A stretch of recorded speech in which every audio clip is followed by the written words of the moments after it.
What's really good, my people? Welcome into No Ketchup Chicago, for Chicago, by Chicago. I am your host, Sean Little. Nick the Quick's in the building as always. Yo.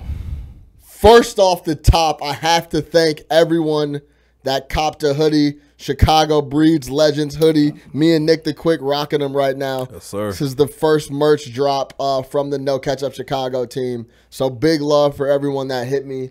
I had to say that first. Yeah, oh yeah.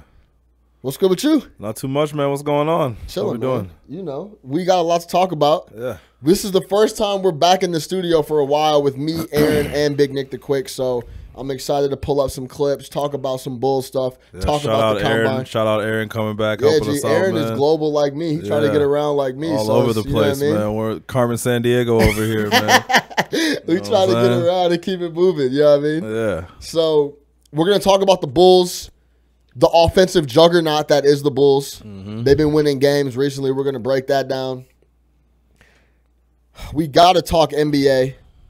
We're going to talk, actually, before, the two major Bulls things we're going to talk about is that Michael Reinsdorf and Casey Hoops from the Tribune's interview. We're going to talk about that. Then we're going to talk about the offensive juggernaut that is the Bulls right now. Stephen No from The Athletic dropped a dope athletic piece that I checked out. Shout out to him for that. So we're going to talk about that.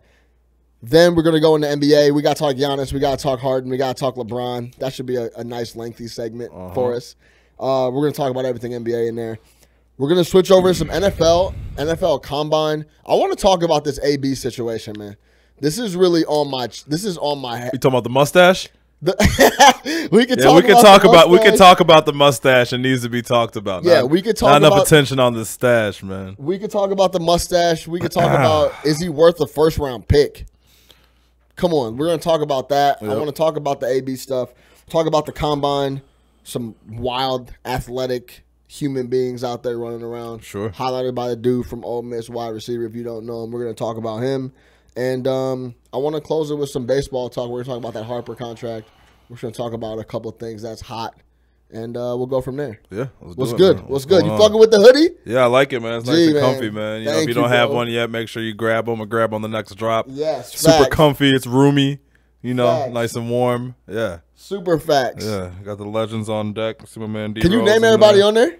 Probably if I went through. I don't know actually if I could do everybody. There was a couple people I wasn't 100% sure on, but like, is this supposed to be Lance Briggs over here? Or is this the fridge?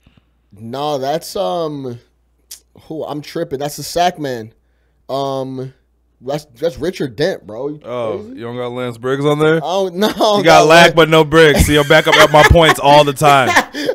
I couldn't. And we're gonna make the Lance Briggs only hoodie. Thing, right? There was like a second tier of dudes that I really wanted to put on it. Like I would have loved to put Joe Kim on there. Yeah, I was gonna say Joe Kim. Like I would have loved to put Joe Kim on there. I couldn't do it. Right? Yeah. I would have loved to put Lance on there. I couldn't do it because then that would have Kyle Orton.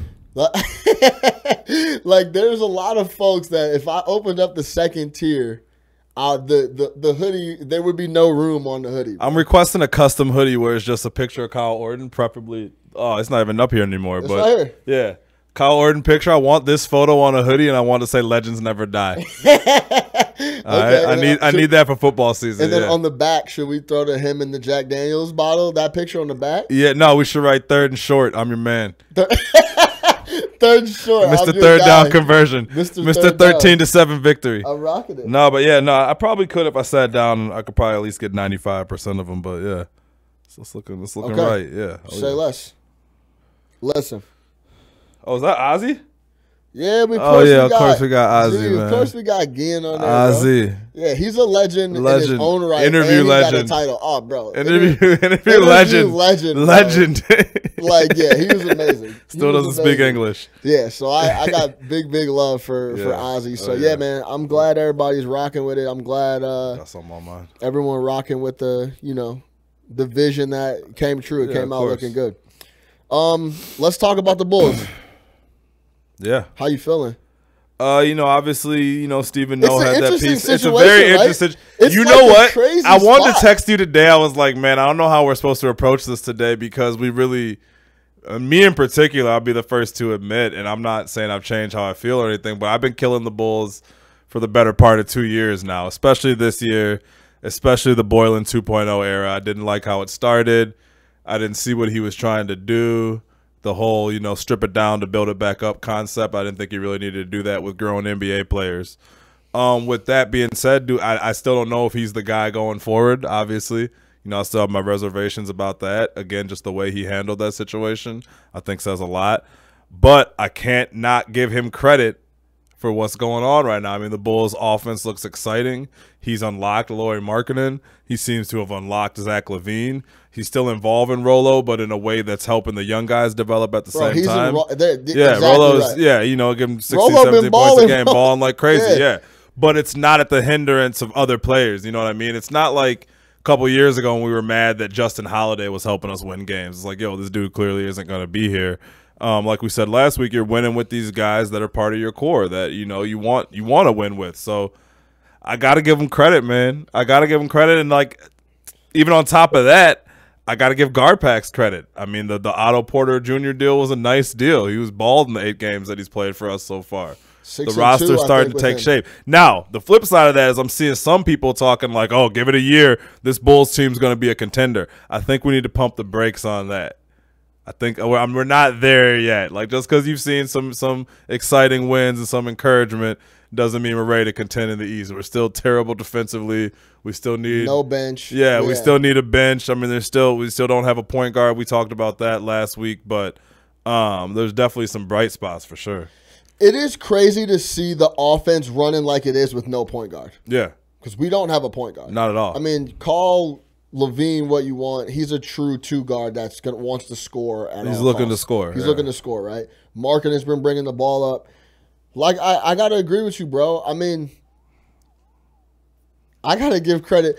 This is my biggest thing about this whole Bulls thing with us yelling at GarPax and us clowning Boylen is we get, what I'm gonna tell you how it is when it's happening. Yeah. I'll give credit when credit's due. Right now on offense, he's taking off the handcuffs. If you want to get it real cliche, they've been out there running the floor. It's essentially he just opened it up and is running an offense that everyone is running in the NBA. That's doing something successful. Offense. He's running a modern offense. He took what he learned from Popovich in San Antonio. He's moving the ball. They're trying to push the ball when they can. Simple as that. Yeah. That's what you need to be doing if you're going to be trying to score and be efficient in the NBA nowadays. It's simple as that. So, but when he's not doing that, and he was doing that bullshit the first 7 weeks of the season where we were running half court, Lauri Markkanen is not getting involved, then he's going to get flack. Yeah. Well, he'll say that what's going on right now is a result of that. He was big. Remember, that was his whole thing. We're stripping it down to the core. We're running suicides. We're going basic X and O's, and we're going to slow it down so these guys learn fundamentally what we're trying to accomplish. So, I mean, that's going to be his reasoning for it. Yeah. But as a fan, you don't want to watch that. Do I think that's a majority of the reason why they're opening it up? No. Yeah. The extra hard nose. He taught them how to play basketball again in 6 weeks. He didn't. Yeah, exactly. Yeah. He didn't teach them how to play basketball again in 6 weeks. Exactly right.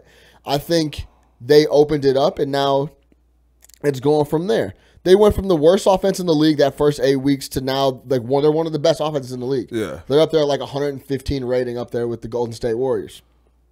Now, it's crazy to think that, right? Yeah. They're out there actually scoring a ton of buckets. Yeah. They're running everything through Lauri. We had been yelling that forever. Yeah. Get this guy the rock, put the ball in his hands. And he's going to the cup and doing things at the rim that I didn't really know he had in his bag. Yeah. I'm not going to lie. He's been going to the basket and doing stuff at the rim and finishing. I didn't know he'd be able to finish those buckets. He's shown a lot. Yeah, he's shown a lot. Definitely. So, we got to give credit where credit's due. They've been doing their thing. If you haven't checked out that Stephen Noe article on The Athletic, I have it up right here. Pull me up really quick, Aaron. There's a couple of plays that he highlighted that I thought were really interesting.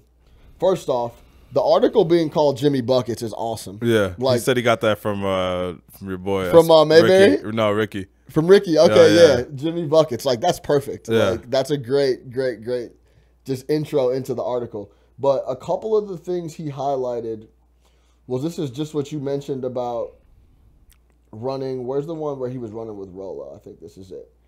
But they talked about... This is the three-man. This is the Rolo, three-man LaVine, with and Rolo. yeah, Markkanen. They scored on it each time. But it's like you're running that through Lauri Markkanen essentially and Zach LaVine. Like, let them go do what you do. Yep. Let the big man Rolo set the screen. Then you either let Markkanen do his thing or you let Zach do his thing and find the right spot. I mean, it's not crazy complicated. It's just trusting those guys and opening that up and letting them do that. You know what I mean? So I love it so far, man. Yeah. But like I said, it's really interesting because I'm just really scared at like the people you were talking about. Like this is the core. Don't look for anything else. Yeah. We got it locked. It's like relax. Yeah, exactly. I think it's gonna, there's people that we know that have, been very pro GarPax, and I think it's kind of serving to kind of what they subscribe to. But at the same time, if it continues to work, we can't be mad. It's not like we sit here and want the Bulls to lose. You know what I mean? It's not like we sit here and want the shit to not work. We just don't like how it was going. And, I'm still not 100% on board, but let's just see where it goes. I feel a lot better than I felt 2 months ago. You know what I mean? I feel a lot better. So we'll see what happens. But by no means are we even close to a finished product or a competing team. That we still need some pieces, for sure. Fair. Yep. The other big storyline we wanted to touch on was the Michael Reinsdorf, KC Hoops Tribune interview. Yeah. What were your initial thoughts on that? And because I'm gonna pull up some excerpts that I thought were super interesting, and then we can talk about it there. But the Bulls are always lined up at the top. It's always the same message. It's pretty. It's ownership, and it's the same thing. Pax said on the score. I mean, Pax was obviously a little bit more, impassioned and emotional about it, but it's the same thing, man. I mean, they're saying the same thing, and I guess that's not a bad quality that they're on the same page and they all seem to believe, and it's not like he's second guessing them or throwing them under the bus or saying, hey, I'm upset because this didn't work. At the end of the day, he's like, hey, we're staying the course. I trust these guys. They pointed out some examples of where they've had success. He actually had, you could tell he was ready for this interview. Oh, like he had, we had the Nate Robinson year. We had the Marco Bellinelli year. Bro, we pivoted in this move right here. He had every move lined up. He didn't even know, bro. We had John Lucas III was up there one year. Then DJ Augustine left us and got paid more money. So he was ready for that. Come on, bro. You don't even. They're in full defense mode. Again, they read what's being written. If you ever had any doubt about whether or not ownership, front office, or any of that reads about what's being written, they do, because they're responding to it in this, 3/4 of the season media run that they're on right now. And even in the article, he mentions, hey, when I was listening to sports radio, and I do listen to sports radio sometimes. Yeah. This is what I don't understand about the narrative. It's on his office all day long. No doubt. All those guys listen to this shit all day long. They want to know what's being said out there. They know. They're humans, right? They're human beings. They're sitting around. Just like all the athletes are typing in their name in the search bar. On Twitter, exactly, 100%.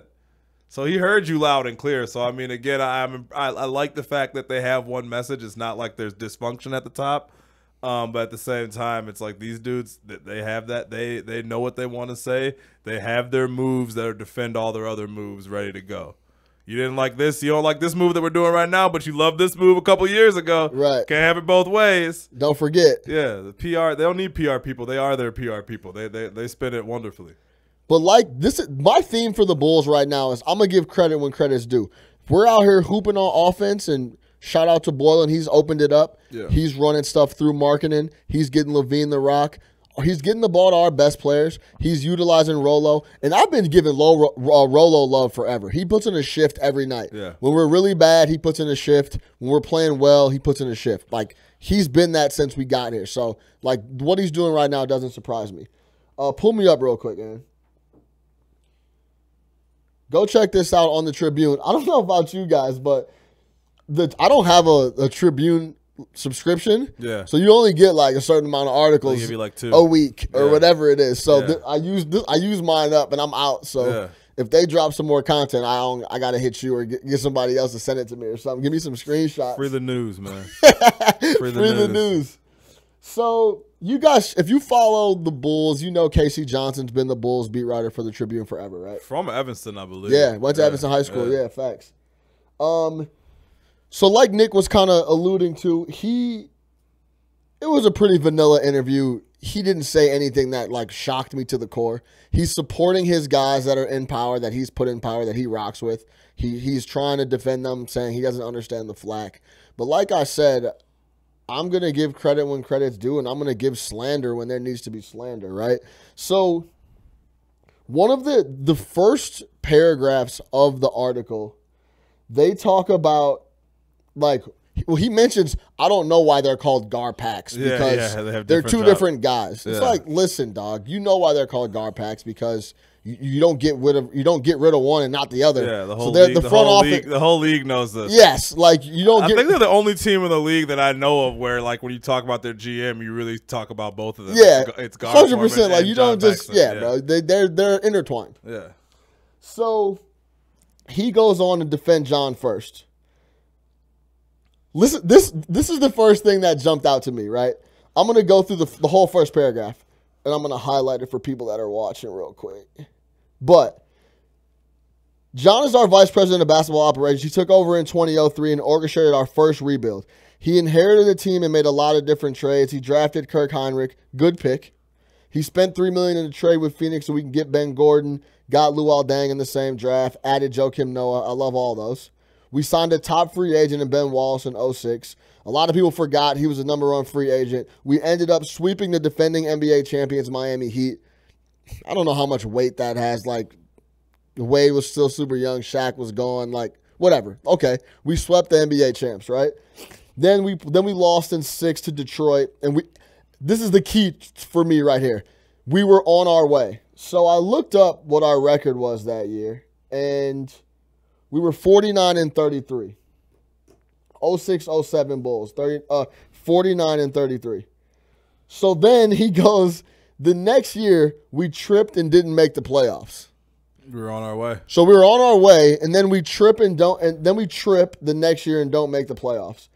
And then I'm like, okay, let's go to the next year. The next year we were 33-43. Yeah. So what is that, 16-game difference? Yeah. So. Well, we were second in attendance.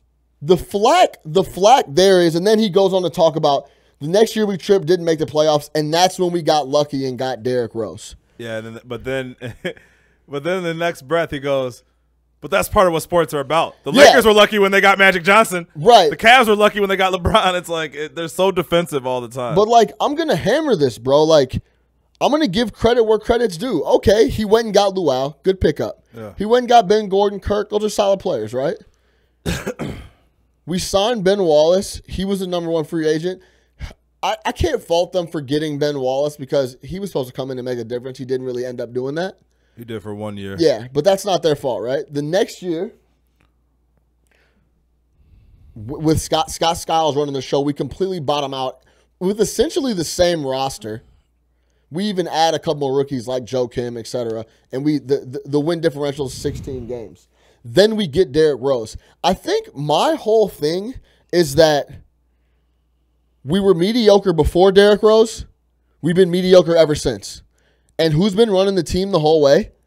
GarPax. Yeah. So, like, I understand that they've made good moves and drafted Jimmy Butler, and they've drafted Lauri Markkanen, and they flipped the Jabari debacle into Otto Porter. And I get that. I get they've made some dumb decisions and some good ones. But at the end of the day, we've been a 40-win basketball team forever, outside of hitting lightning in a bottle and getting Derrick Rose. See, but they don't look at it that way because they look at like we are not a bad franchise, right? You want to know a bad franchise? Like, look at the Orlando Magic. They've been in the lottery for 20 years, so they look at the fact like, look, we haven't won a championship, but we've been in the playoffs more times than we haven't. We had a playoff streak that just ended a couple years ago. We've consistently put a product on there that competes for playoff spots. So we're not the man. And I'm not saying this is right. I'm just telling you this would be their argument is we're not one of these bottom feeder franchises that's just been awful forever. we haven't been great, but we've been okay for the past 10 to 15 years. Our fans see the playoffs more than they don't. And they'd say, hey, look, go to Orlando and say, hey, would you be the Bulls right now? And those fans will probably tell you yes. So I guess maybe is that where I'm missing? Is that where I am just like not seeing it? Is that I just want us to be? I think some of the people like Seamus and these other dudes on Twitter that are like they defend everything that GarPax does. Yeah. Is it just because do I expect too much of the Bulls? Like, am I expecting too much of our franchise? Like, should I just be thinking that, look at this. We got Markkanen. He's solid. We got LaVine. Looks like we underpaid for him. He's been getting buckets. He's a great offensive player. And maybe we'll win 47 games next year. Should I just be like, sitting, like, is that where I'm going wrong? Like, maybe that's where it is. I mean, if that's where you're... Am I expecting too much, though? No, probably not. Do you know what I'm saying? Yeah, no, I understand exactly what you're saying. I think it's probably a combination of both. Like, some people say that, hey, the current state of the Bulls or where they've been the last few years isn't all that bad. Some people will say, hey, look, we want more. We hate always coming up short. You know? Right. We want to bottom out and get really good or whatever it's going to be. You know, so I think it's just two different schools of thought on it, but no one's right or wrong. You know what I mean? I don't think it comes down to right or wrong. I don't think you're wrong for feeling that way. It's just and then you expect more. And like we had that run where it was like a 2 or 3 window where it seemed like it was going to be really good. Another thing he does in that argument that I think, again, it just kind of shows their psyche. How many times has he mentioned the Derrick Rose injury? Like 3 or 4 times in that interview, right? Yeah. So they always want to remind you, hey, we were on the right path, and then something out of our control happened. Yeah. I mean, they said, he brought it up, and then Derrick got hurt. Yeah. Well, and Derrick got hurt, and then Derrick got hurt, and it's like, yeah, okay, we get it. No one blames you for that. This is the other thing, right? So like I mentioned, mediocre before Derrick. We've been mediocre ever since. Derrick was the reason anything ever happened, right? But I also think some people would say, and I think the word that you're using, mediocre, is probably where your expectation. Like, I don't know if mediocre is the right word. What do you mean? I mean, I feel like how is 40 and how is 41 well, and how is 40 and 42? It's not. Yes, it is. It's been 42s, 43s, 44s. Okay, they're gonna point over the last 10 years. Right, you take out these last couple seasons, and over the last 10 years, they have been a consistent playoff team. That's what they will tell you, and they will not say that that's mediocre. They will say that mediocre how many times have we been a real threat? Twice. You feel me?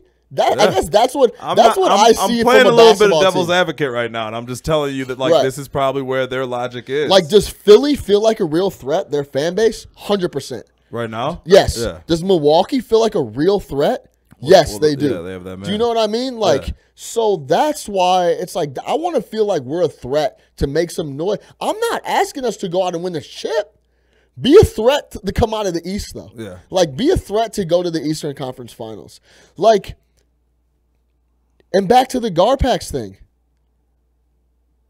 For me, they're going to get flack for when, at the end of the day, Carlos Boozer was the worst option that summer. He ended up being a good player. He was solid. He was overpaid probably a little bit, but he ended up being a good player for us.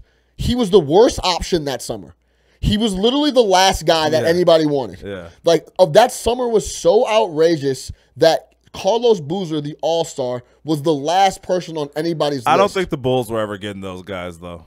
Why not, though? Because I think that was going to happen. Why not? I think that plan was already going to happen, and it was going to happen in one of two places. It was either going to happen in New York or it was going to happen in Miami. But why is that? But why is that? I don't know. Do you remember? I don't know. That's what's frustrating, right? Like, it might not all fall. I don't put the LeBron. See, I don't put that on them. See, it might not landing LeBron. It might not all fall at GarPax's feet.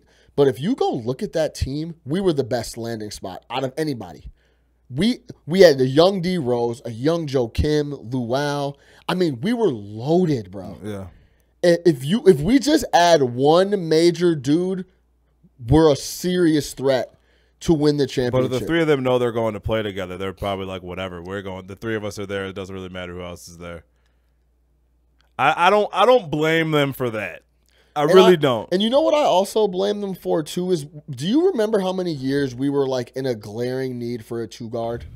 I mean, it could not jump off the screen. Every year, Aaron Aflalo was rumored to the Bulls. Like, it could not jump off the screen more. Like, we were starting Keith Bogans. This team, all we need is a 2. Yeah, we were like, get us a 2. We were starting Keith Bogans. Like, we did that for 3 years, and then we got an old-ass Rip Hamilton. Yeah. Like, that was kind of the fix. Like, we needed a 2 so badly. Yeah. If you could have put a starting real 2-guard on that squad where we had the bench mob, we win the championship. Yeah, remember, you were starting Bogans. I truly believe that, because when it was time to go get a bucket and Derrick Rose had to look down the barrel of LeBron James, who's scoring on that? On what, 27-year-old LeBron James? It just wasn't happening. When he played D. Yeah, it just wasn't going to happen, right? So, listen. We give credit when credit's due. Right now, the offense is rolling. Boylen's looking better. We have a lot of young pieces, but, like, they've made a lot of mistakes throughout the year. So, like, overall, if we're going to give them a grade, it's still not very good for me. Yeah. So, like, get on the high horse now and say what you want about, oh, look at the rebuild, look at all this. Like, let's see what happens. And if we're back at our peak and we're running out, like, this, do you like all the cap space we had and all the different flexibility we could have done? And if the next couple of years we end up topping out at, Zach LaVine and a couple other people, and we're a 43-win team again, it's still, in my eyes, not where we should be. And they'll continue to benefit from the bad management situations around the league. They'll benefit from not being Phoenix. They'll benefit from not being Orlando. They'll benefit from not being one of the laughing stocks around the league. And I think that they'll always stick to that. But, let's see what happens. No doubt. Better than we were a month ago. Before we hop over, everybody in the chat talking about, man, the Bulls ain't doing shit, man. Hop over, talk some NFL. We're going to talk some NFL, but we still got to talk this NBA. Where are you at on this Giannis or Do you James? have that clip that I posted the other day on Twitter? Yeah, I can pull it up. Which one? What he did over Gobert. What? Yes. Yeah, the move. It actually I reposted that move because it actually was insane. It was filthy. Yeah. It was filthy. Yeah. So you're on the Giannis. It's hard, man. I don't know. It depends on your definition of an MVP. I think that this is going to be one of those ones where it's like, is it the best player on the best team, or is it the guy who's having the best individual year? And I don't even know. I mean, shit, look at Giannis's individual year. He's averaging 27, 12, and 6? And he's shooting like 57%, and he's playing spectacular defense. So, I mean, you could argue that his individual year is just as impressive as James Harden's once you average in all the defense. So I don't really know. Hold on. It's on my Twitter. I don't know. I think I retweeted and wrote some shit.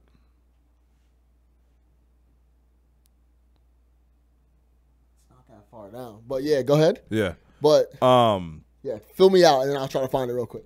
Yeah. So for me, I mean, I think when you look at Giannis and you just look at how Milwaukee's playing and how that team is just completely built around him and what he does so well, you pretty much put him out there with a bunch of shooters. He plays this strange point forward, almost center, whatever it might be. And he's just ridiculous, man. So I don't know. I don't know if at the end of the year I can look at the end of the year and say, hey, Giannis isn't the league MVP this year. Right. Regardless of what this Harden's is the doing. clip that Quick was talking about. Pull this this is up. ridiculous. You can full screen it too, Aaron. This is actually absurd. He goes to the bucket. This is on Gobert. he shakes Gobert out of his feet. It's really outrageous stuff. He does it so quick you don't see it. So quick, he fakes it to the right and comes back and finishes with the left. But he does this super quick fake to the right that throws Gobert off completely. Because look, Gobert goes to his left. Look. See how Gobert went up with his left hand? You can't really see it, but Gobert, there's a reason Gobert goes up with his left hand. I'm going to run it one more time. Because Giannis hit him with the okie doke. He switches in midair. Yeah, in midair.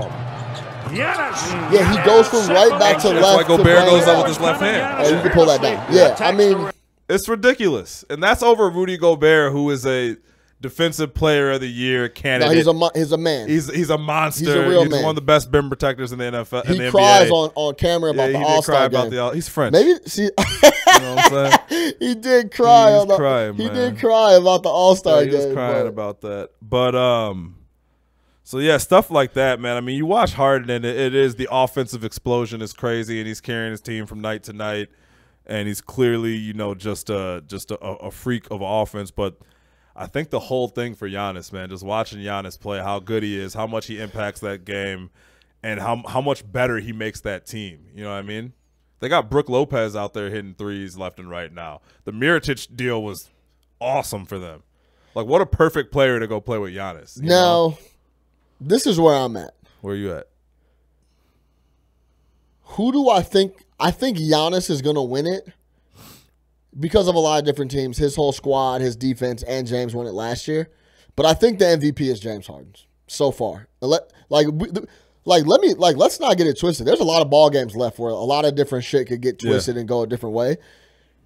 The Rockets would legit be a bottom feeding team if he didn't do what he did on that stretch when Chris Paul got hurt.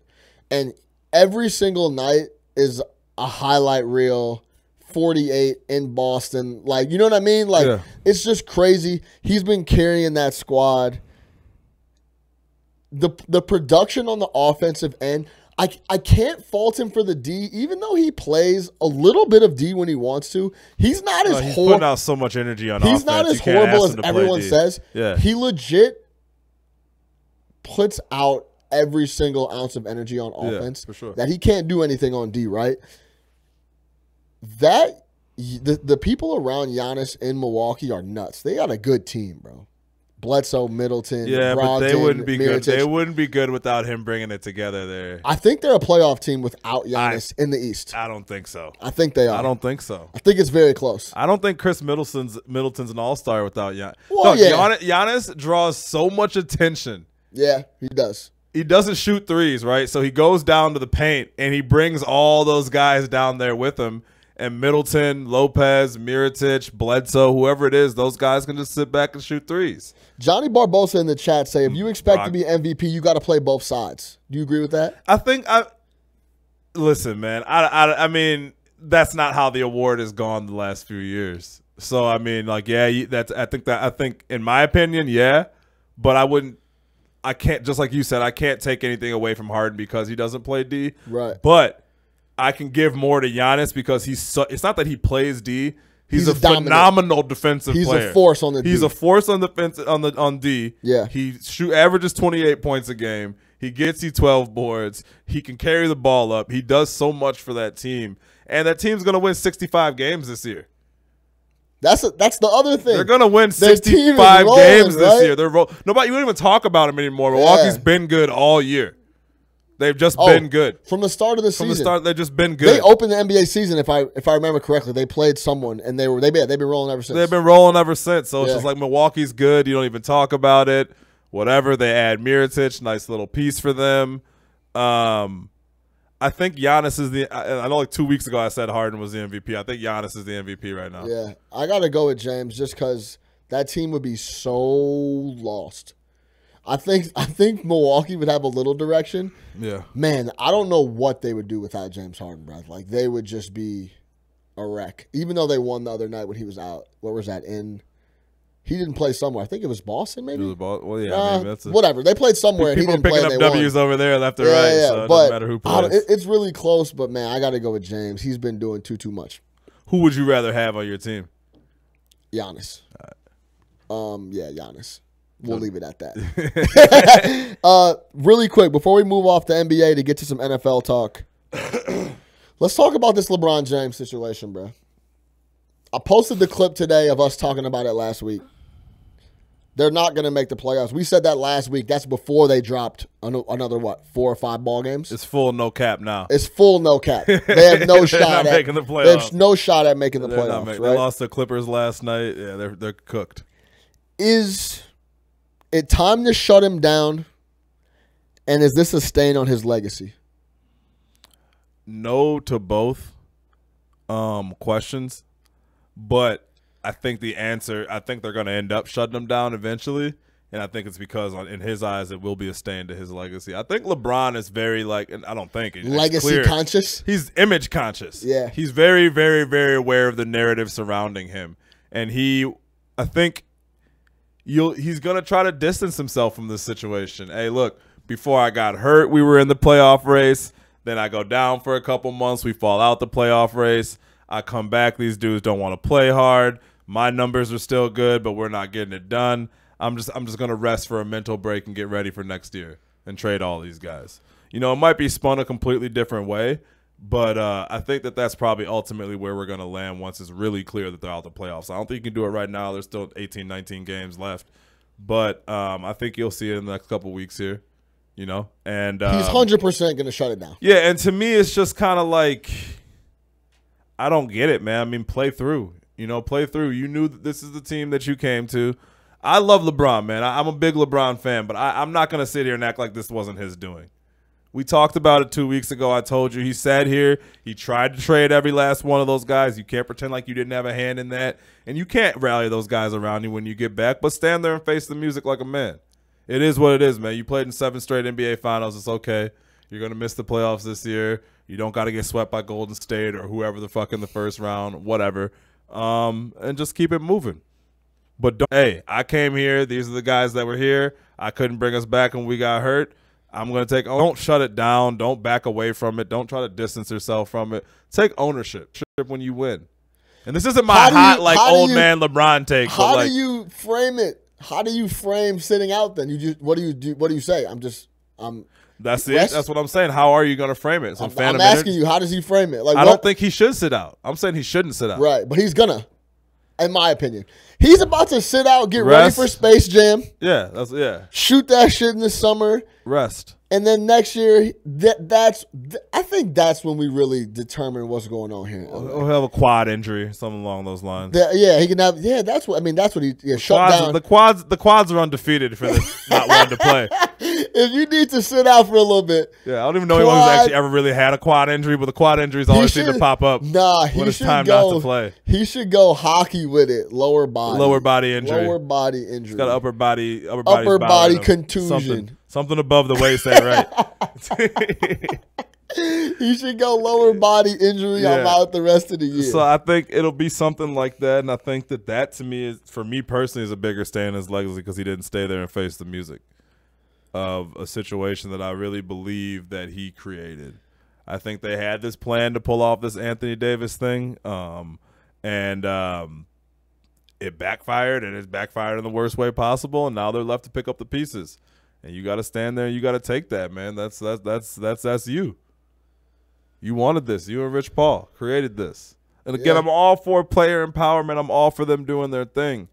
But the way that they handled this situation was, I don't agree with how, I've said it before, I don't agree with how they handled this. Is this a stain on his legacy? For me, no. I think next year will be very telling. I think if he can't get a big name to come, it's very, very telling on, like, maybe he is difficult and like people don't want to deal with him. I think if he can't, there's no reason that he can't attract someone to come out there and play, right? Yeah. So that's going to be really telling. People are talking about like no one's going to come out there. A lot of people believe that. I'm not going to go that far because they have to do something. Any player with any ego that like cares about their ego and stuff like that is not going to come play with them. That's why I think Paul George was a good rumored player to come play with him because Paul George is a great player but doesn't really give a shit about being the number one. I think Anthony Davis probably has a little bit of that in him. You know, again, Davis has been buried in a small market, so maybe we don't truly know what type of guy he is, but I think he's probably that type of caliber of player. But you're not getting KD. You're not getting anybody who's like doesn't want to be – you go to play with LeBron, you're in that LeBron orbit. Like, it's his show. Do you think that LeBron has the ability to maybe – if he were to get a guy like Anthony Davis to take a step back and be like, maybe I'm the number 2 a little bit now. Maybe I'm the D-Wade now. Maybe we'll run mostly this stuff through Anthony Davis and I'll kind of take a step back. Do you think that he's got, like, he could get there and that could be it? Yeah, absolutely. That was supposed to be the plan. Is that how it works? That was supposed to be the plan with Kyrie 2 or 3 years ago. Don't you remember after they won the championship that LeBron's going to step back, let Kyrie take over? On the court, I don't think there's going to be an issue with that. It's the off the court. He will never be number 2 in the locker room. He'll never be number 2 to the media. You'll always be part of LeBron's circus. So on the court, yeah, sure, that's fine. What player wants to deal with that off the court? Kyrie said, hey, you know what, man? I don't want to play in a 4th straight NBA final. I want to get the fuck out of here. Nah, it wasn't about being in the finals. But no, it was about I don't want to be, but I want to be my own thing. I don't want to be in the LeBron orbit. Instead, I know if I come back, I play in the finals. Right. I don't want to come back. You know what I'm saying? So like, I don't think guys want to go over there and play. I don't think a low key dude like Kawhi wants any part of that. Anybody thinks Kawhi is gonna go play with LeBron? Kawhi is super low key and chill and doesn't need an extra camera in him. He's not going over there to play with LeBron. Yeah, he was walking in the arena the other night. It was like, I know I'm not going to be – I'm not going to ever – he said, what did he say? He's like, I'm not going to miss this shit. Talking about Kawhi. Oh, I'm tripping. Yeah, okay. Kawhi is a free agent. Yeah. Interesting. Would he want to? See, but I also think he could go and he's so like in his own world. He might not even realize, like he doesn't even care. Yeah, it's LeBron over there. Yeah, it's cool. LeBron. Okay, I'm gonna lock up on D. Yeah, I'm gonna lock up on D. I'm gonna get my buckets. I'm gonna go home. Right, exactly. I don't know though. I mean, I just think it's a lot to play with LeBron. Is the West Coast just too much? Did we underestimate like what he was that he was really just trampling the Eastern Conference and they were just that whack? Yeah. Like, is the West, the West is just different. That doesn't explain this, though. You think he should have been able to get to the play. But, like, yeah, me considered, I was one of the ones that said, listen, LeBron going to take anybody to the finals. I don't give a fuck if it's on the West or the East. No, I wasn't there. No? I didn't think it was going to be an easy road for him in the West once it got to the playoffs. I never thought that they were going to make any noise in the playoffs this year at all. No, I thought I didn't say they. I thought they would get there. Yeah, I thought they would get there, but I don't think it has anything to do with him being out west. I think you could take this Lakers. I don't want to go that far and say you put them in the Eastern Conference and they're not in the playoffs, but it's not like they're dominant. The issues are still there. They're definitely in the playoffs. Yeah, it's still in the playoffs, but I mean Orlando's in the fucking playoffs right now in the East, so it's like, yeah, we talked about this already, but I don't think they're dominant. You know, it's not a function of them being out in the West. It's a function of them being a dysfunctional organization, a team. Yeah. Where the star player just tried to trade everybody on the squad. Let's get 100% agree with you. I think that's a great way to close that. But I think we can obviously me and you were never on the GOAT, LeBron's the GOAT conversation. Obviously we believe it's Mike. Like that goes without saying. But I think that conversation can completely go to rest. I think that I don't want to say LeBron has quit, but LeBron is coasting. There's no doubt about that for me. From what I'm watching, and I'm watching them, because first off, they're on all the time. All the time. They're on all the time. It sucks. So I'm watching them. Yeah. He's coasting, bro. Yeah. This whole not playing defense thing, like he knows what time it is. Like I said last week, he's just letting these guys do their thing. He's kind of evaluating who he thinks he should keep and who he wants to keep, how he's going to go about next year. He's coasting. There was just never a time where Mike ever would have let some shit like this happen.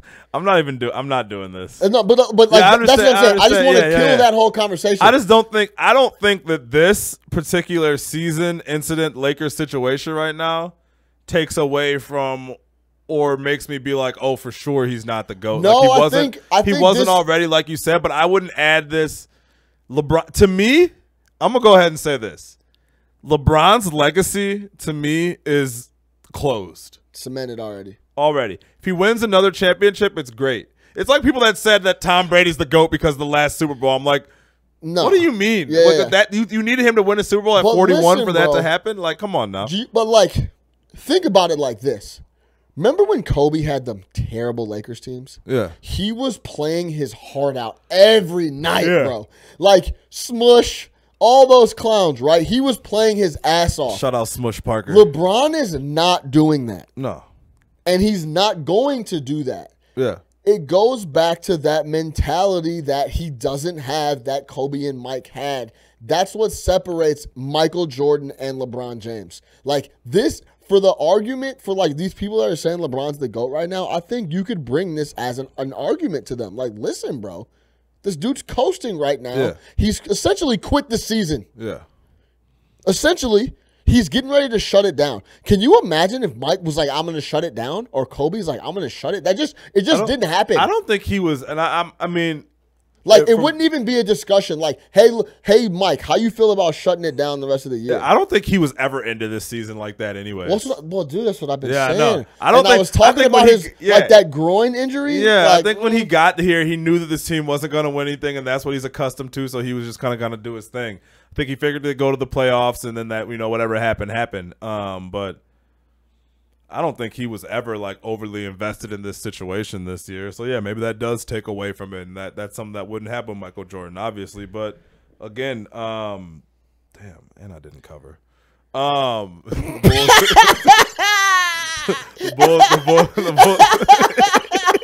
What are you sweating right now? What were you sweating? I had the Bulls +7. They lost by 9. Shout out the Pacers. Yeah, it was ugly. Ew. But live. That's a live look in. I don't think he was. Yeah, shit popped up. I don't think he was ever sweating it like that. So I mean, yeah, I guess he doesn't have that Jordan instinct. But again, we've known this. Yeah, we've known this. We've known all of this. It is what it is. LeBron. Right. It doesn't bump him down a notch for me historically either.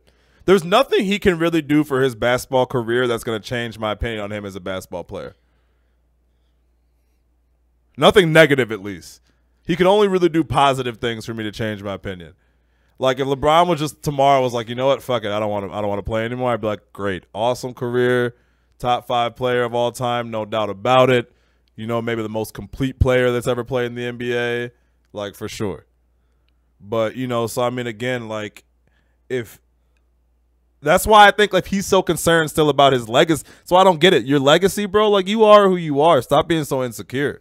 You are LeBron James. You've won, what, 4 championships? Now you say insecure. I think he's, like I've been saying this, I think he's so comfortable with his legacy after what he did to Golden State. And I think he's so good with everything. Like this, like him getting flack right now about the Lakers and him he's essentially taking the rest of the year off. Doesn't bother him. Then why would he shut down? Because he's finished.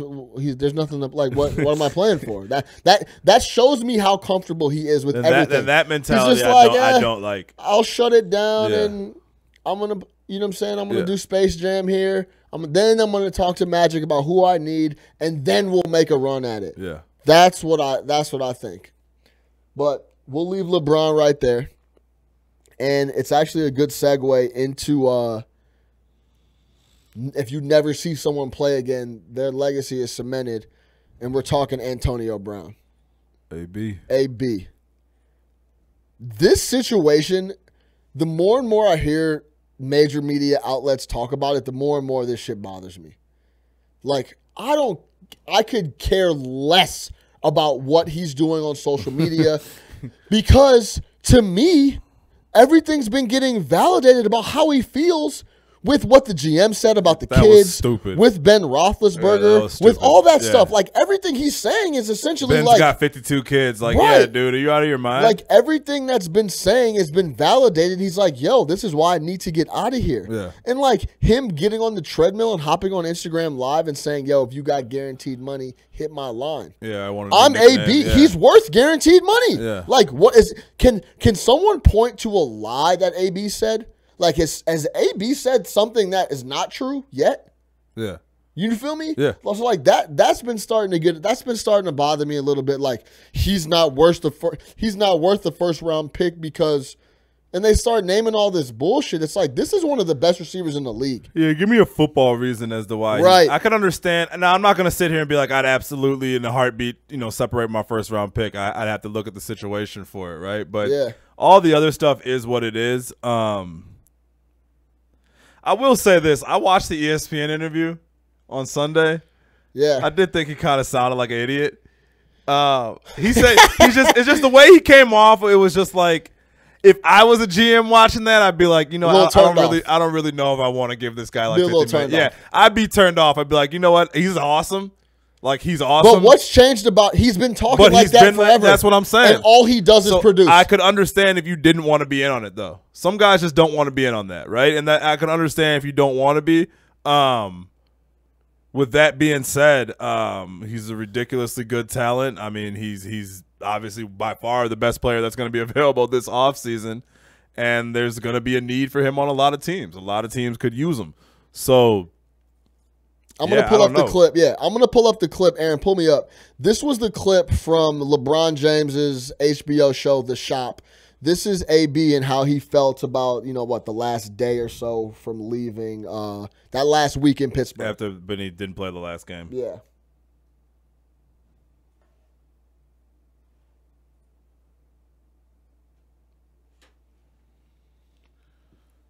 So Jamie Foxx. Banged up, so I'm gonna need it coming through. Here, let me run that back. Should be coming through now. No, put it off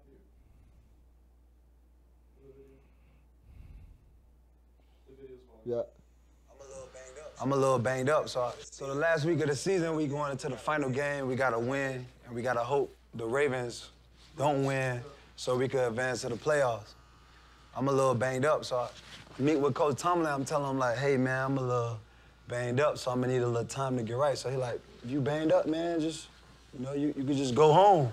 Leave practice. Yeah, like you ain't even gotta be here. So I'm like, damn, that's where we at. Damn, how we get there? Like, you know what I'm saying? Like, you can just hit I can't it. get Like, no treatment. so it's like, you know what I mean? So when you think it's like, I'm going to war for these guys, putting my life on the line, it's like, it's an unknown when it come to me, just like right now, the write-ups. It's like, you know what I mean? They control the narrative, so we ain't standing on, you know what I mean, good foundation. They could just paint you any kind of way. And that's the thing people don't know. It's like, it's a controlled environment to where they could kind of determine if they want to let me eat or not. So what the Philly dudes in the shout out Meek getting the cut lineup, but not shaving the beard. If the beard's always puffy. The Freeway had that. I think Beanie Siegel had that joint too. Yeah, Beanie. The Philly dude does always have the lineup with the crazy beard. The crazy beard popping off to the side. Shout out Meek.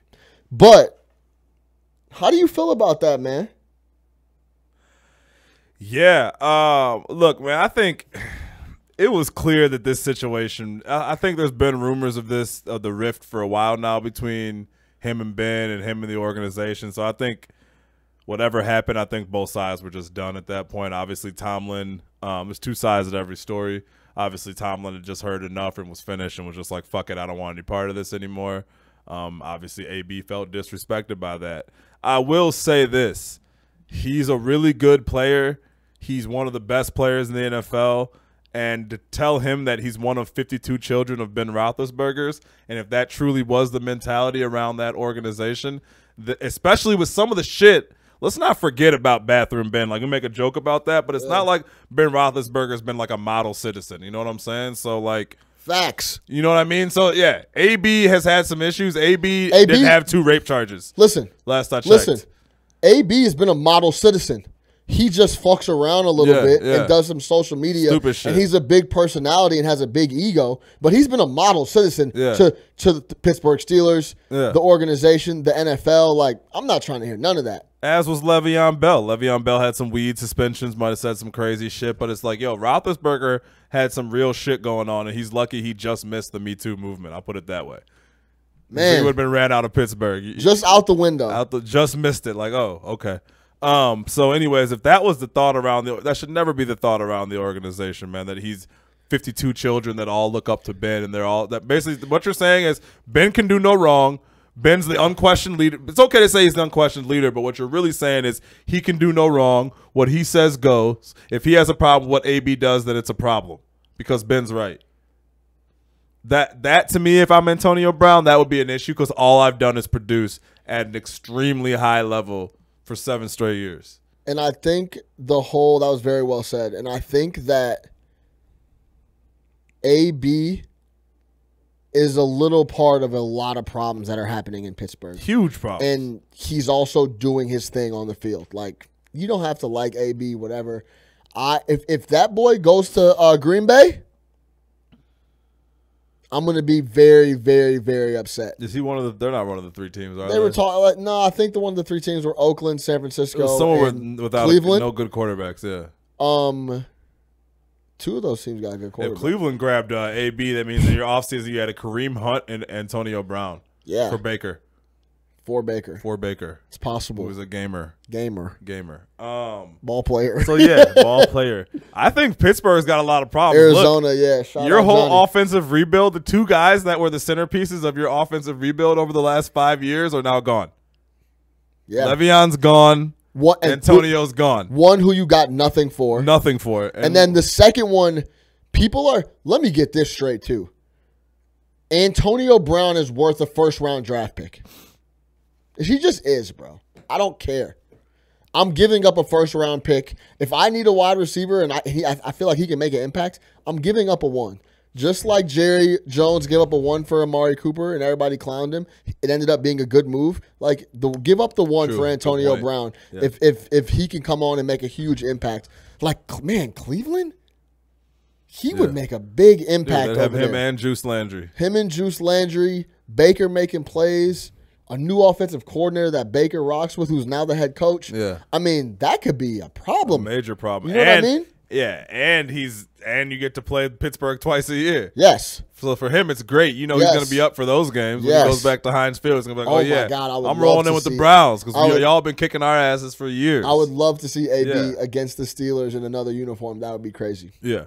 But, I think at the same time, you got to make sure you're going to be the right situation for him, though. And you got to make sure that your offense is going to involve him to the level of which he's accustomed to being involved. I think that's the only thing you got to be careful of. You know, don't go put him on some super run-heavy team that he's not going to get the 130, 140 targets that he's used to every year. Yeah. So let's talk about the NFL Combine. Now, I was listening to sports radio the other day. This blew my mind.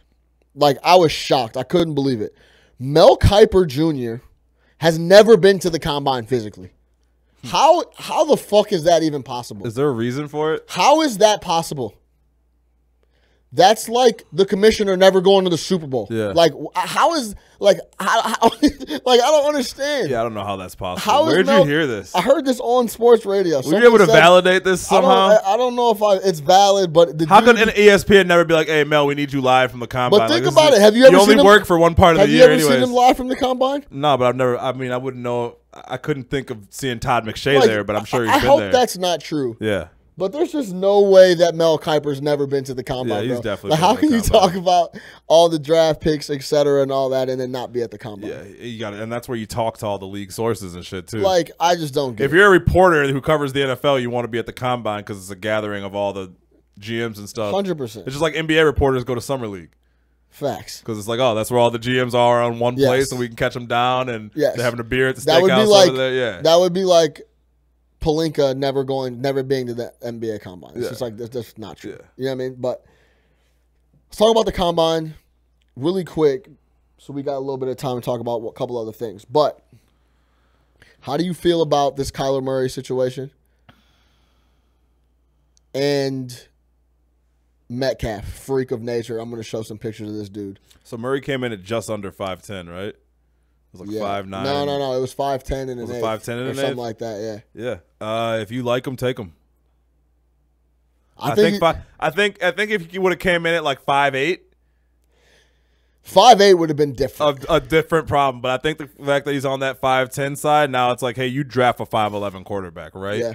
So it's like, for that, don't let that inch take away, what you feel about him. So take him. Obviously he's a baller, man. He's a ball player. He's ready to go. We've been talking about Murray for a while. I think this is my big take on, and I get caught up in this sometimes too. I get caught up in the Combine numbers and not the tape. Like, this dude looks insane throwing against nobody, and he runs really fast and does this, that, and the third. It's like, I get caught up in that shit sometimes, but like, Baker Mayfield is an example. I got caught up. Like, he's little, he's this. I don't know. Watch the film. Go watch the Oklahoma film. Watch the film. The boy can play. He can play. Kyler Murray? Kyle Murray. Kyler. It's Kyler Murray, right? It's Kyler. Yeah, I'm tweaking. He can play. Go look at the tape. It's the same thing I said about Deshaun Watson when he came out. He could play. All these questions about Watson. Exactly. I'm like, what have you been watching? Yeah, have you not watched Deshaun Watson the last 3 years? He can play football. Exactly. I don't know what else you need to see. I don't know. Right. And with him, it wasn't measurables. It was typical things they say. But, you know, like, what film have you been watching? Yeah, like, that there's other quarterbacks that are better than Deshaun Watson. Coming off of a national championship where he beat the best team in the country. Where? Like, let me relax, see. right? Where so, is like, it at? Yeah. Right. So it's go look at the tape, bro. Like, he could play. Will he be a transcendent number one and be a problem for a long time? Who knows, right? Like, we'll could see. be. Yeah, he could be. Certainly right? was a problem in Big 12 football. Now, this is the perfect situation here. Pull me up right here. And this dude, DK Metcalf from Ole Miss, I had never heard of this man. No, never. Till this past week. Yeah. Look at this dude, 1.6% body fat. That is what you call the power pack, bro. It ain't even like a six pack. Yeah. It looks like it looks like it pops out like a gut. Yeah. That's the power pack. We used to call it the power pack back in the day. Like, this dude is just strong, right? First off, 1.6% body fat, busted coverage, jump off a bridge. Like, I don't even think you could, like, survive with that. Yeah, I think it's actually 1.9 is what yeah, it I mean, back I think with, right? I think 1 point line was reported too. That's too low too, bro. Yeah. Dude, I think he at least got to be 3 and change or something, right? But I guess what I'm getting at, because then these type of images and then his 40 time, which he was moving, he ran a 4.33 40, they turn into these tweets. Hold on. They turn into these tweets. Julio, like, you're automatically instantly compared to Julio. Like, oh, he's bigger, he's putting up more reps on the bench, has a better vertical. But go look at the tape. Yeah, that's what I was. Julio was a monster at Alabama. Julio had numbers at Alabama. I never heard of DK Metcalf. Yeah, and so listen, like, pump the Settle brakes, down. relax. Don't let the combine get you too riled up. Here's my thing about the combine too. If you take hundreds of the best college football players in the world, in the country, and put them all in the room and start measuring them physically, you know what you're gonna find? Some freaks of nature, right? You have to be to play football at a certain level. You will just find some freaks of nature. You will find some very large men who move faster than you think that they can move, who jump higher than you think that they can jump, right? That's just what's going to happen when you gather all those athletes around. So when some of these eye-popping numbers come out the combine, I always take it with a grain of salt. Yeah, this dude can run a 4.3 40. He's massive. He's got 2% body fat. Can he play ball? It don't matter if he can't catch. Can he run a route? Because a 4.3 40 really only matters when you're running a straight line. And then they even said he didn't do that great, like the shuffle drill. Yeah, he did terrible on the shuttle and shit. shit. Yeah, that shit matters a little bit more to me. Yeah. Antonio Brown ran a 4.6. So you can miss AB ran a 4.6. You ran a 4.58 or like a 4.6. Yeah, dude. I mean, if you look at a lot of the best receivers, man. I mean, it's not necessarily burners. Not speedsters. Yeah, crazy route runners. Crazy route runners are where it's at. Anticipation is crazy. If you're a burner, you have to be like an elite level, like a Deshaun Jackson level burner, where your speed is like, okay, nothing else matters, right?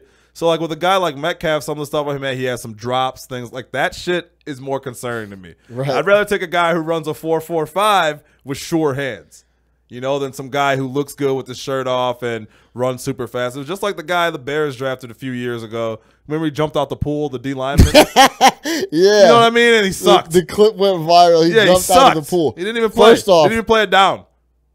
Why? I still can't believe he did that. Yeah, it's crazy. Yeah, but I'm saying, you gather all these people, you will find a freak athlete. Yeah. I know why he did it, because he's a freak athlete. Yeah. That doesn't mean he's a good ball player. Right. And I will say another thing with the combine numbers, with the wide receiver especially. Yeah. Bro, you're not telling me nothing new if you got a super fast wide receiver. Show me a defensive end whose combine speed is way faster. His size is what made it a little crazy. I get it, but I'm just saying, at a position where everybody's fast, or it's one of the faster positions on the field, and probably where you're going to find some of the best athletes on the field are going to be at the wide receiver position. They run the fastest and they jump the highest. So, like, it's more shocking to me if you show me, like, an edge pass rusher who you thought might run a 4.8 and he runs like a 4.5. Then I'm like, ooh, okay. Right. But on a receiver, it's like, yo, what? So you can run a fly route and you might beat your guy? But if you can't do the shuffle and that shit like that, you can't run a route. Who are you putting a move on? That is a little concerning. You can't go sideways? Yeah. You're so swole, your fucking legs are too big, you can't fucking shift around a little bit? Yeah, you can't break down into a curl. You can't break down. Yeah, I don't need all that, man. And look at the Again, look, the Patriots just won the Super Bowl with no receiver. Facts. Edelman. I mean, Edelman's good, but Edelman probably ran a 5.8 at the combine. Yeah. You know what I mean? But he's a hell of a route runner, and he's got good hands. And he gets open. Can he get open? Can he get separation? It goes back to your point. Just show me the film. Show me the film. Show me the film. If DK Metcalf's film isn't good, I'm good. I'll take him a little bit later. I'm not taking him in the top 10 if I need a wide receiver right now. Zach just said, yo, Nick, how do you really feel? Yeah, straight up. Zach who? Some no, I don't know. Yeah, shout Aaron out Camp. Zach. Shout That's out how Zach. I feel all day. Yeah. Facts. Yeah. But I'm impressed. I mean, Impressive. 4.3 40. It was nice. It was nice. He's a big boy. He's a big boy. He made him. Hey, and I hope he made himself some cash. I'm not hating on him. It's just like, show me the film, man. Hey, when you draft him, make sure you have that I'm cup getting ready tired too. of I'm getting tired of the all these numbers and all these super nerd analytical draft combine analysts. Man, where the tape? I need the tape. Where the tape? Show me the tape. Dwayne Haskins ran like a 5.8. But you know what? He can fling that thing. Dude, he's going to be a good quarterback. He's going to be a good quarterback. He's going to be a good quarterback. Didn't Tom Brady run like a 6? Yeah, Tom Brady, one of the worst combines of all time. Of all time. And you look at him, he's still here. Yeah. He's doing all right, right? I think another example, I mean, we always tie back to the NBA, but like this Trae Young thing, I read a tweet that was, wait, let me get this straight. So a guy in college that was getting triple teamed and was shooting it from 35 feet and making it and led the league in scoring and assists, we thought he was going to be garbage. Yeah. With one of the quickest releases we've ever seen. Like, sometimes, me included, we just get a little out ahead of ourselves. Like even like the Doncic thing. I'm like, I don't know if he can hoop. Like, what do you mean, bro? He's been hooping. Like, you see him get thrown out the other day, Trae yeah, it Young? was bullshit. He clowned He Chris was pulled Dunn. up from half court. Clown Chris Dunn crazy. Yeah, like the ref is soft for that. Super soft. How do you feel? What if we put refs on the presser after the game? The league would never do that. Shouldn't they have to answer some The questions? league though? would never do that. Well, why not? Because the league wants to protect their referees. I want to hear some answers. That's why you get fined if you talk about them. You soft. Yeah, that was That's a soft that ass. was some soft All ass he did shit. was look at him. And Chris Dunn had been jawing him earlier, got in his face. Soft. Super soft call. Super you soft. should be able to look somebody after you eye him, No doubt. give you some of that. Yes. You know what I'm saying? Facts. Like, All day. especially if he was talking shit earlier and I'm a rookie and I'm trying to prove myself. Like, come on, man. Every day. Yeah. No doubt about it. Let's close it out with some takes. First thoughts on the Bryce Harper deal. 13-year, $330 million. Same thoughts I have on the Mikado deal. In 10 years, it won't matter because it's a $26.5 million average. It won't matter. They wanted him. They have a good team. They're ready to go. How about him going He's from available. batting 250 to then 309, but then back down to 250? Like, if he's batting 250 now. Yeah, doesn't he strike out a lot? Yeah, he strikes Yeah, out a lot. yeah. He's batting 250. Like, I get I it. said Mikado again. Yeah, you did. Machado was the Machado, crown jewel yeah. of that free agency, man. So, I mean, You think more than Bryce? Yeah, I think so. I just think the all-around game. So why does And Bryce get shortstop. 30 more million, you think? Because he waited. You think that's why? Yeah, that's the first thing I said after Machado signed. As soon as that, he's like, I Yeah. need more than that number. Yeah, but I mean, it's over 13 years. I would have just taken the 10 and the 300. I don't know. 10 and 300 sounds like a better deal to me. What are you doing with all that cash? First thing. I don't know, man. No, for real though. Like me, see, like it's different. Cause What you doing first thing? If I'd never been rich before. Yeah, he's been rich already. He's been rich, so it's like I might be able to do some richer shit. But like, you know what I'm saying? Like, so me, Not some rich shit, but some richer shit. yeah, me personally, I'm probably we'll cop the crib and then go on vacation. Straight vacation, bro. Especially if I'm not an athlete, I just got that money. Any of the homies that Straight vacation. want to go or we can get some time, bro, we going straight somewhere. And while I'm on vacation, the crib is being finished. And then I come back from Facts. vacation, I walk into the new crib Yes. and go back on vacation. Straight up. And eat good. XFL doesn't I make didn't it. even know. Like, there's Until I gonna saw be that Tressman clip today. there's getting ready to be 3 football leagues, bro. And Tressman was hired as the head. For those that don't know, Tressman was hired as the head coach of the Tampa Bay team. He was talking about how great of a surface they have. He was talking about the he's- playing field. Well, he wants to grow the man in the locker room. We're growing the man. We're growing. We're not winning ball games, but our locker room is growing. I didn't even know that league was starting. I don't even watch the second league, and I probably never will watch the second league. I don't care how good people are trying to say this football is in the second league. And the football is not a sport where I need more of it. I'm good. The best players play in the NFL. Hands down. You know, what is it? 53 men per roster, 32 teams. What is that? I don't know, 1,500 people? Yeah, that's a lot of balls. Yeah. Practice squads. Yeah. So, I mean, you mean to tell me outside of, like, the top 2,000 people, there's more good football players that I'm going to pay money to see? Forget about it. I'm good. If you're not in the top 2,000, I don't need to see you. So there's going to be this. You said if you got in the top 2,000 ball players, I don't need to watch it. Don't need it. I don't need to watch fucking Garrett Gilbert play quarterback. Yeah, that's who's going to be playing down there. People like that. Yeah, he's playing. No, he's playing in that AAF league. Yeah. Like Hackenberger. Yeah, Hackenberg. Yeah. It's trash. Mettenberg. Like, there's enough. That's the funny part. There's enough trash quarterbacks in the NFL that are playing. Oh yeah. And that are backups. Yeah. And like, can you imagine getting down to the XFL? Yeah. Like, you that shit gonna be suspect. Yeah, it's gonna be super suspect. Super suspect. Yo, it's like starting at quarterback, Juice Williams. Shout out Juice Williams, by the way. For real. But like, I'm gonna have to watch a little bit. I'm gonna have to see it. Yeah. Are they still doing like the wild rules, or is it more like conventional? Do you know? I don't know. They had the best coin toss ever though when they remember they throw the ball out and you had to run and sprint to it. I went to an XFL game. No, you didn't. Yes, I bro. did. My dad and I went to. I swear to God, and everything I love. My dad and I went to an XFL I gotta game. See a stub, my dad and I went to the XFL game when it was in town. Facts. At Soldier. What were the teams? Way back, the Chicago Enforcers versus whoever the fuck the Chicago Enforcers played. I know we had my man John Henry, I think was his name. He went to go play in the NFL, or John Allen or something like that. Remember He Hate Me? Yeah. He wasn't on our team, was he? No, He Hate Me was, but he went to go play for the Panthers. Yeah, that was a great name. He Hate Me was the best. But like, if I could get that jersey right now, like, yeah. Do you know anything about the XFL right now? I think, like, are they running regular jerseys? Like, is it names on the back? Like, do we know anything about this shit? This league existed until 3 hours ago when I sent you that clip on Twitter of Mark Trestman. Like, I don't know anything about. I don't know anything about it. I'm not gonna know anything about it, so I'm not gonna watch it. Let's see if I can find like some quick shit really quick. Oh, here you go. Here's what you need to know about the NFL's new rival. This might be from like 2000 and. Is this new? Hold on. No, this is 2020. This is it? Yeah. Oh yeah, they're coming in 2020. 8 teams, 40-man roster. Play a 10-game regular season. 4 teams will advance into the playoffs. Who has a team? Tampa Bay. Will the players have to stand for the anthem? That's a question. People like. That's what like people want to know. Like, come on, bro. Could Johnny Manziel play? Did you see his wife might not be halftime. Did you see his wife cheated the marathon? Manziel's? Yeah. No. So she was running some like marathon for charity or something. Yeah. And whatever she finished in like a really good time, right? So they went back.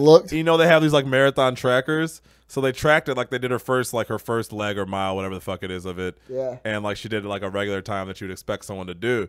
But then they look at how she finished it, and it's like based on how her first part was, in order for her to finish at the time that she recorded, she will have had to run the fastest marathon in the history of recorded times, like per mile or like per lap or whatever. And it comes out that she ended up not running around twice, only running around once and cheating, like her and her friend. Yeah, I mean, I always think it's funny when people get caught cheating. Yeah. You know, this shit happens like a lot. People get caught stuff? cheating these Yeah, marathons. it is actually really it's funny. all tracked on like digital shit now. It's like, what's the point? Yeah. What do you win? Yeah, nothing. It's stupid. Like, yeah, I won the Hunter. You just don't. I think you're just tired and don't want to finish. Like, I'm that's off what this. I would. That's why I'm not running a marathon. Come pick me up. I'm off this. Hey, I'm this good. Or that for is there a this. bike? Is there a pace car? Here you go. Nicknames on the back of the jerseys. McMahon isn't sure if players will be allowed to put nicknames on the back in the new X. Dude, that was like one of the cool things about the shit. Who cares? Like, run the nicknames, and I'll watch one game if they run the nicknames. Yeah, man, he hate me. That was That legendary. was That's what, legendary. Like if you mention the XFL, the first thing someone He says hate is me. he hate me. And when That's they used it. to ask like, who is he? He's like, I mean, he. Everybody. They all They haters. all hate me. He hate me. Oh, all right, man. Felt good to be back in here. Yeah. Shout out Aaron back from his travels. For Nick the Quick, I am Sean Little. Make sure, if you haven't already, tell your homies about the No Ketchup Chicago podcast. Subscribe on YouTube. Follow us on Instagram. Check us out on Spotify. Check us out on iTunes. The rest of the hoodies, what I got left, will go live tomorrow on NoKetchupChicago.com. I'll be sure to drop a couple posts, drop a couple story mentions on that. Go get you one if you don't have one already. That's all we got this week, man. No Ketchup Chicago. For Chicago, by Chicago. Listen up. You're not going to watch none of that next